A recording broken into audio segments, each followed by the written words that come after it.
Hi, everybody. You are not going to believe my good fortune today. PJ Kwong here, otherwise known as Skating PJ. Look who I have in the guest seat, none other than Vincent Zhou. Vincent, thank you so much for doing this with me today. I really appreciate it. Oh, thank you. Thank you for having me. It's my pleasure. So, most people want to know from all of my guests, how are you keeping busy during this pandemic? How are you keeping in shape? What kinds of things are you up to? I'm in Colorado Springs right now. When Worlds was canceled, um, I was supposed to come here afterwards to get my new show program done with Barrett.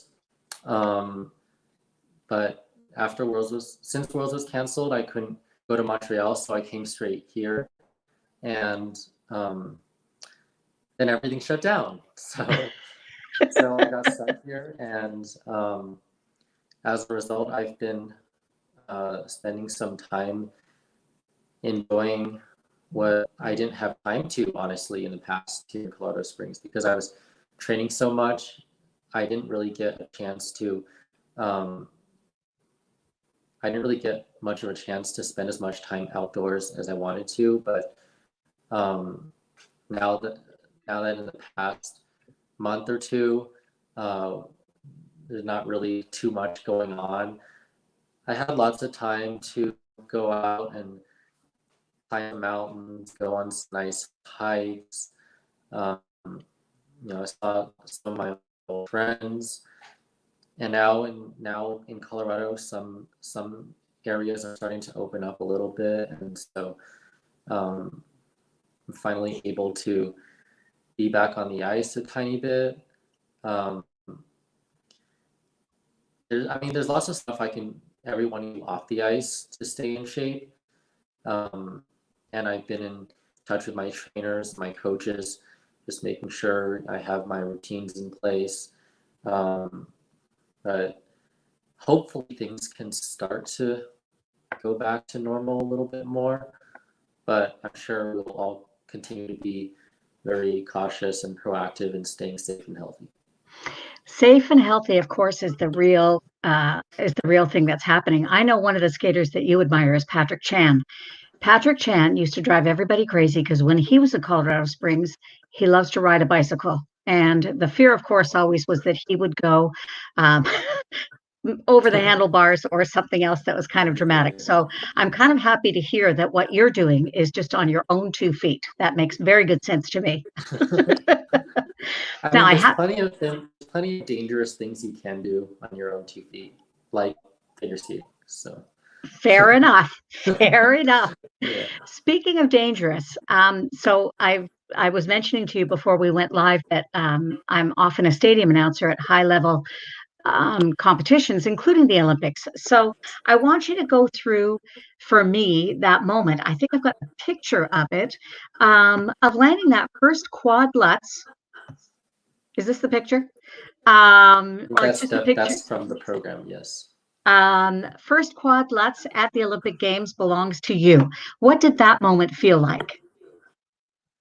Um, Fair enough to say my face in that picture was not indicative of how I felt about it. Yep, for sure. But no, that's a really cool title to have. First person in Olympic history to do a quad lutz. Um, I've said this before in interviews. It did probably have to do with my starting order. I skated before some of the other skaters who also did quad lutzes, but at the same time, um, being able to go out and do that in my first year as a senior internationally, um, pretty pretty cool of an achievement, and um, lots of repetition and drilling and hard work behind the scenes to make that moment. So, No I think doubt. that's what sport is all about. It's great, yeah. So take me back to when you were little Vincent. I know that your mom quit her job and you guys moved for training when you were about 8 years old. What what fueled you when you were such a little guy? I mean, obviously enormous talent, but and it was just Mother's Day. So, lots of gratitude out to the moms, including yours. Tell me about little Vincent. What drew you to figure skating? Why was it important to you? Yeah, happy Mother's Day to everyone out there. So when I was young, I did many sports. I did soccer and basketball, swimming, tennis, t-ball, um, lots of things. And I was very competitive. I wanted to be the best at whatever I did, um, and that included skating. So, I mean,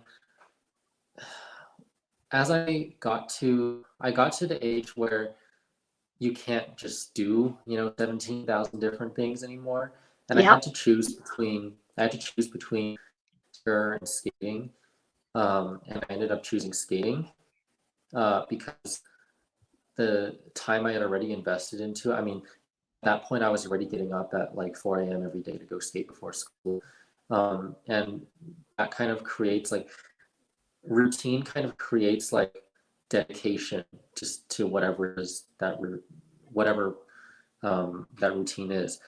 And I guess at that point I already didn't want to give skating up. So um, I kept on pushing forward and I wanted to do more. I kept on wanting to do more. Simply doing a double axel is never enough for me. Doing a triple sow, triple toe, triple lutz, whatever is never enough for me. Being first in the region was never enough for me. I just wanted more. I was very ambitious, and I still am, and that's something that's driven me to, set very high goals for myself throughout my entire life. And um, I think it's a combination. It's not. I mean, talent. Sure, there's there's talent, but talent only goes so far if you're not willing to develop it and nurture it and let it grow into something. Um, and maybe talent allowed me to figure out how to rotate some jumps or whatever. But in the end, it's the hard work and the sacrifices that my family made and the support I had along the way and drive and the hours I that we all put into making a dream come true. Um, and so grateful that um, I'm so grateful that I, pushed through the boundary of I don't know if I'm ever going to make it to this level.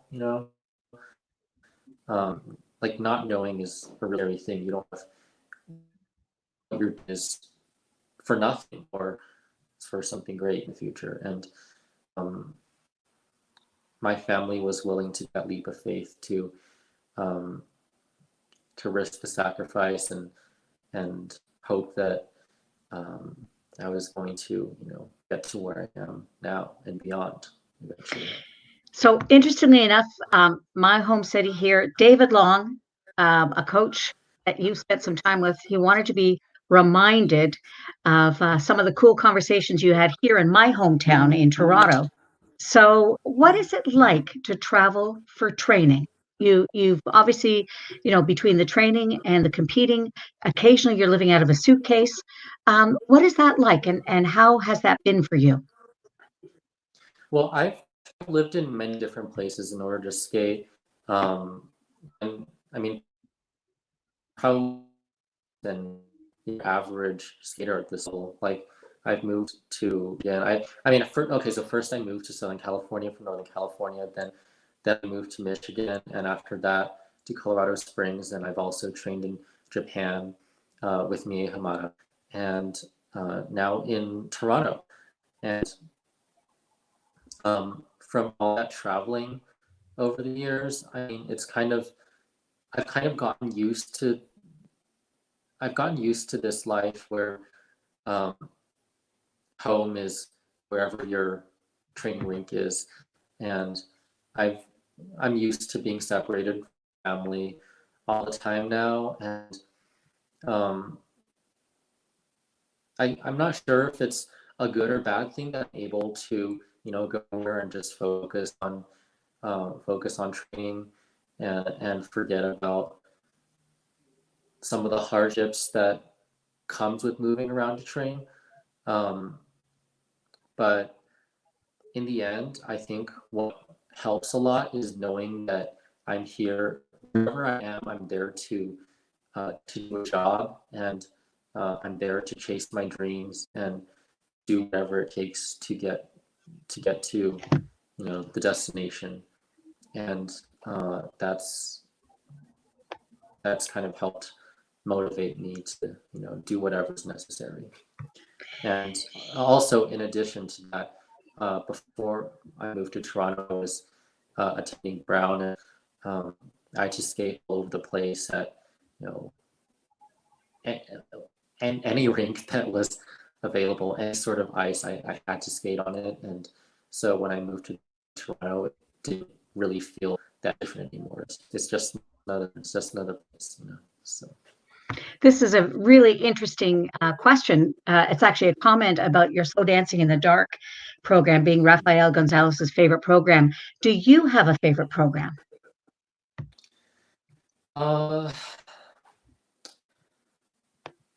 one of my personal favorites uh, will always be Casablanca, which was my junior free skate the year I won Junior Worlds, but actually that was also from 2012 to 2013 season.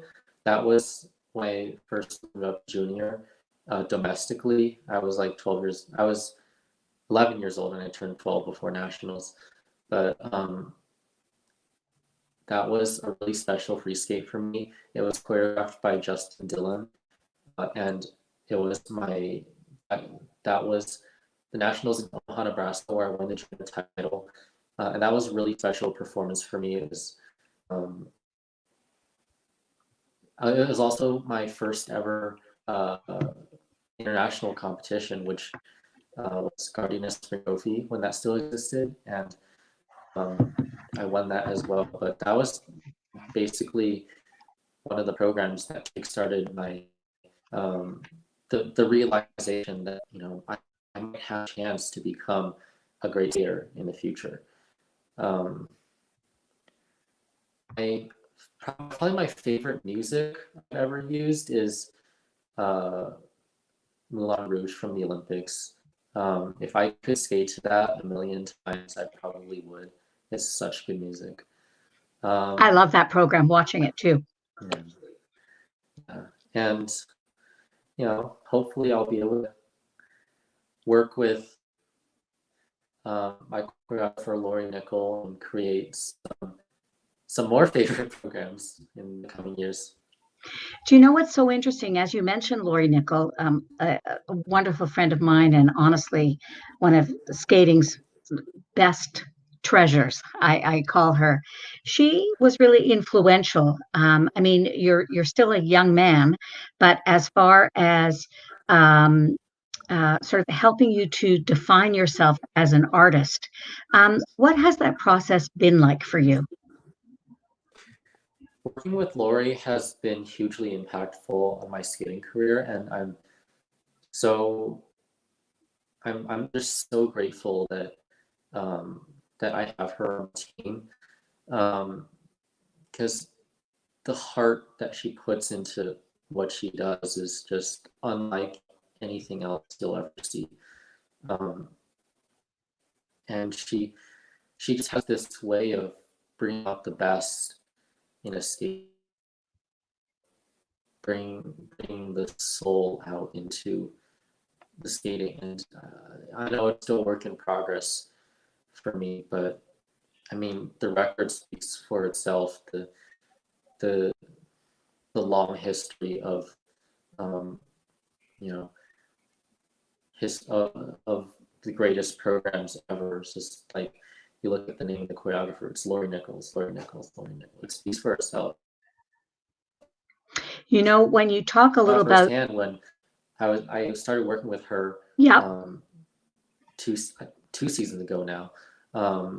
That was the program that took me to the world bronze medal That was the program that kind of allowed me to break some of the barriers that I didn't know I would be able to, and now move forward.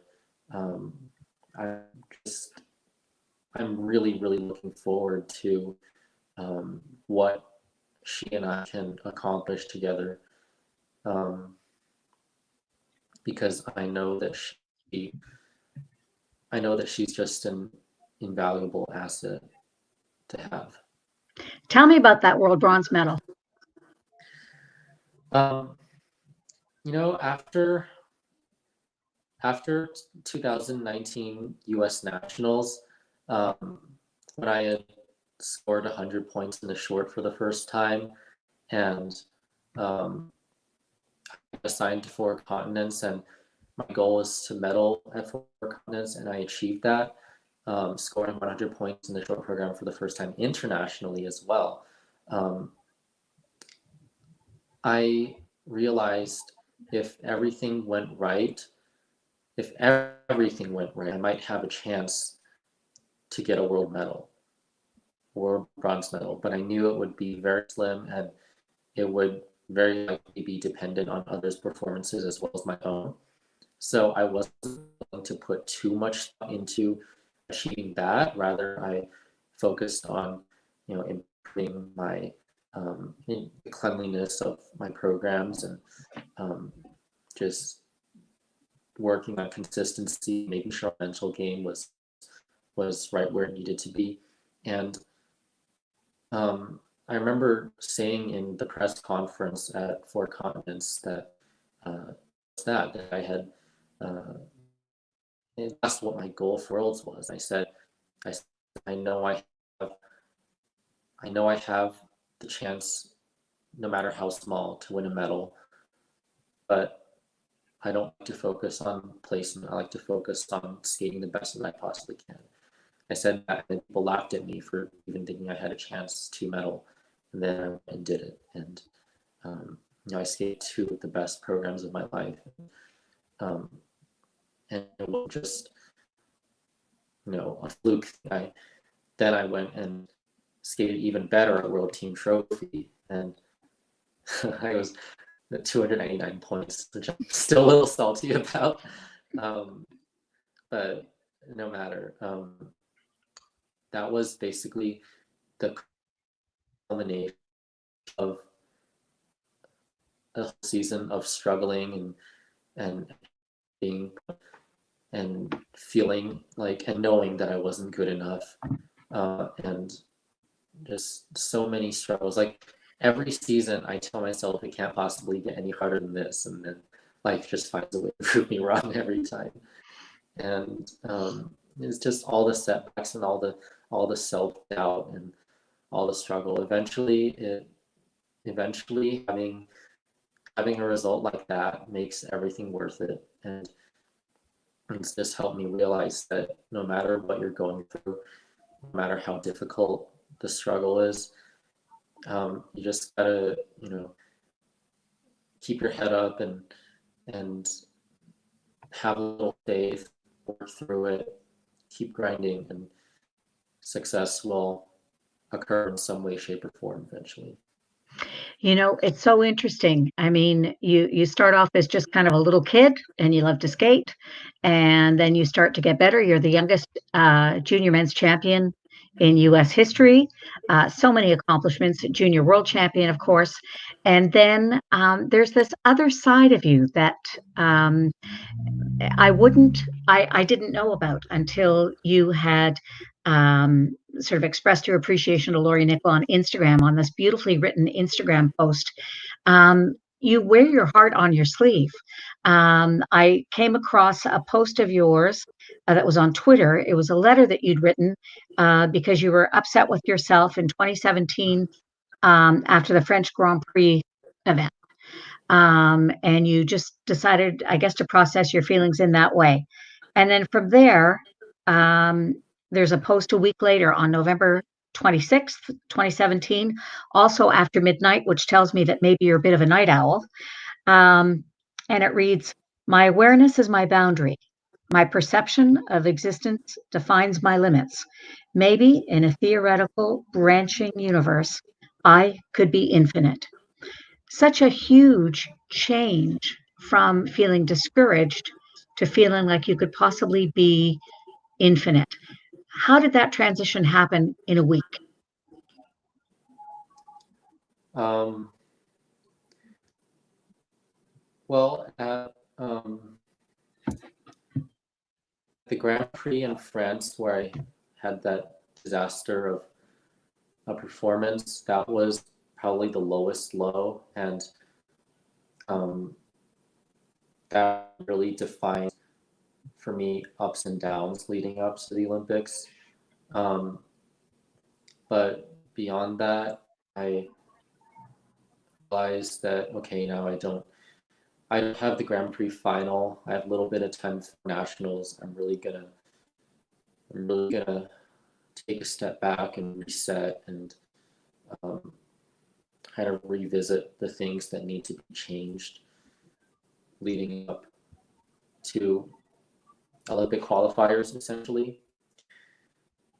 And I was also reading some. Um, I was also reading some sci-fi novels and getting into a really existential, metaphysical mood, I guess. And um, that was just a tangent of me thinking about existence and theories of the universe or whatever. Um, but yeah, you said that I wear my heart on my sleeve.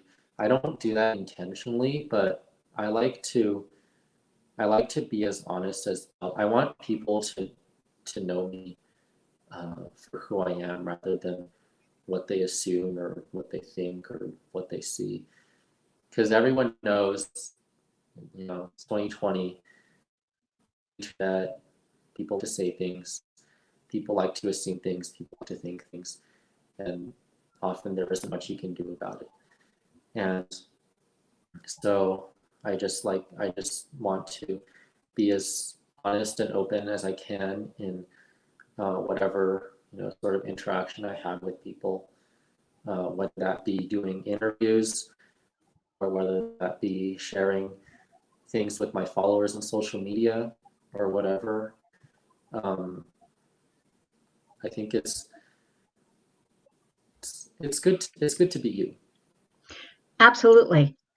It's very interesting to me because that kind of sophistication in terms of language, and if people want more, they can go to Artwork of the Mind on Instagram, which is your Instagram place where you post, you know, some of your poetry and other kinds of like amazing posts. What I love about it is that you are at the very beginning of your adulthood, and yet you are already um, developing as this fully evolved human. So it's very exciting because that can only translate to even better performances on the ice. Does that So, existential perception or existential feel that you have, is that present today in terms of your skating as well? um, I mean, kind of, it does play a part in me being like hyper aware of um, myself and what's going on with me and around me. Um, I'm very aware of um, what I'm doing, what I'm doing looks like, how I need to improve it. I just don't always know how to improve it, and that's where support from the team comes in. But um, I think it will definitely, like as I'm developing as a skater, like as an artistic, creative skater, it'll hopefully it'll manifest itself in the sort of emotions that come through when I perform. if any, if I'm even good enough a performer to convey any emotion to people. But I'm definitely going to work on that. Work on making my programs as unique as I can, and I'm really looking forward to now that we have some time to kind of step back and spend time working on skating skills and choreography and all that. I'm looking forward to seeing how my skating develops and seeing what I can put out in my programs. So. This is a cool comment from Miyuki Inakoshi. 11 points base value for the quad loop, quad flip, and quad lutz in the released scale of values from the ISU. That's not bad. There are some people who don't make 11 points in total for their programs. So that will stand you in very good stead. This is a question from Chio Kazi. Will you continue with the Cloud Atlas free skate program, or do you know what the next season holds for you? I believe I'm going to get 2 new programs. But I mean, nothing's for sure right now because no one knows when rinks everywhere are going to open. Nobody knows what the season schedule is going to look like. But as of right now, I'm probably going to get 2 new programs. Can you tell me a little bit about Walter? Walter? Yes. Walter is a meme. Okay, yeah. And how does it connect to you? I have a very, very dry and at times extremely dark sense of humor. I guess Walter's more dry humor. Walter is a picture of an English Bull Terrier. It's a funny looking picture. It's from an angle that makes it look like he has no ears. And it's just captioned Walter. It's nothing else. It's just Walter. There's nothing to explain about it. Okay. The humor of this generation is something that historians will never be able to explain. Like, I'd rather not talk about it. That's okay. You don't need to, but I just was addressing several questions that I received online before this of people saying you must ask him. So asked and answered. I really appreciate that. If you were to think about yourself going into the future, post skating career, education, what do you think you'd like to study? What do you think you'd like to eventually end up doing with your life? I would probably want to go to business school. I don't see myself doing medicine or I'm not sure. Right now my mind's not in that game because Okay. I haven't decided on a major yet. I'm focusing on skating right now. I'm on leave from Brown until after 2022. Okay. But just in the future, I think getting an MBA will start me off. It'll open up a lot of avenues.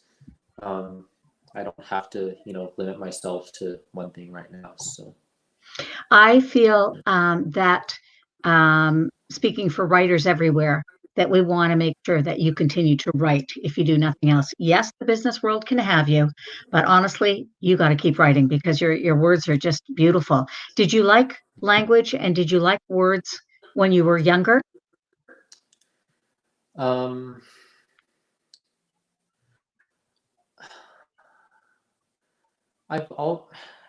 do I say this? I've always had interesting ways of expressing myself, and I'm not a being that exactly thrives on social interaction. So, although being somewhat of a public figure has made me come out of my shell a little bit in a good way, Yeah. but I don't know. Before I didn't used to write that much, but as I grew as I went through puberty and grew as a person and as a skater, I started to um, understand better how to articulate some of the things I felt. And I would, ever since I was young, I would always see these pictures or read these phrases or words or sentences that just I don't know, triggered something deep inside me that wanted to be let out. And um, I think a lot of my writing is inspired by um, some of the things that I think about or read or see, and it just manifests itself as fantasies or words or situations or images in my head that I want to find a way to um, express in words. And uh, it's I think it's very I think it's very good that I'm able to, you know, put that out into words, because that kind of is a metaphor for what you do on the ice. A lot of what you see in best skaters programs is a direct representation of things they may be experiencing or things that they may be thinking or going through. And um, through my programs, I also want to have that same sort of artistic expression, where it's like people who are watching it see the deeper meaning behind some of the words I write or the movements that I'm doing. This is a great question from Ryan Stevens. Is there a piece of music you've always wanted to skate to but haven't yet? Um, I mean, there's plenty of songs that um, or pieces of music that I can listen to and envision some skating to, and probably with all the resources in the world, it could happen, but I don't have enough confidence in myself to see myself skating to a lot of the things that I really, really want to. Um, a lot of the time,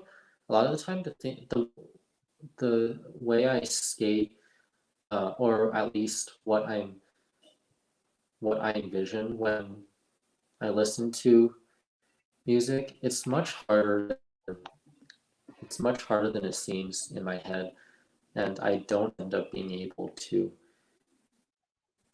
express it and make other people feel the same way that I do about the music. So I don't know, maybe that's just something that will develop over time as I become a better skater and better performer. Eventually, I'll be able to um, just move to anything. But as of right now, um, I still have to work on. A work in progress, we like to call it. Do you have skaters whose ability to move is something you admire? A couple of skaters? Um, I I watching Patrick Chan skate, um, and after Patrick, the first time I saw Yuzuru Hanyu skate at Worlds, when that year he skated to Romeo and Juliet and won bronze, I was like, there's something really special about that. I mean, I guess he still was a kid at the time, about the kid. Like you can just see his drive and his determination in every single movement in the program, and I mean, I would watch that every night at dinner table and dream of, you know, being able to compete at that level one day. And that is he's inspired me a lot. While I was skating in Colorado Springs, I've really come to appreciate the way Andrew Torgashev skates. That might be a surprise for some people. I know he's not really a huge name internationally yet, but his skating is his program. I mean, he started to work on choreographing, if I can even speak right now, his own programs. He's gotten into art, very creative, very self-driven and original. He has great artistry and lines and edges. I think is very underrated. I watched him do his programs every day, and I really came to appreciate how he puts 100% into the movement and the creativity of what he does. That was kind of inspiring to me, being able to train that same environment. I know at the time when I was skating in Colorado Springs, a lot of my focus was on jumps, but it's good to have influences of different kinds around you in your environment. So. You're going to be relieved to hear me say that this is my last question. Are you ready for it? Yes. I just want. And don't worry. Don't worry about it. So I can talk for as long as you need to. Do you know what? This has been absolutely wonderful. I just want to know one thing. If there was one word that you could choose to describe how you feel or your relationship to skating.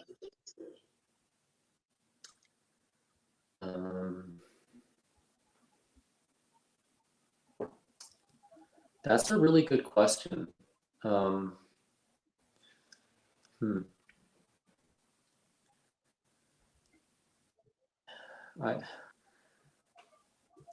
don't know what the exact right word for it is, but it's like, it's not quite ambition. It's a combination of like,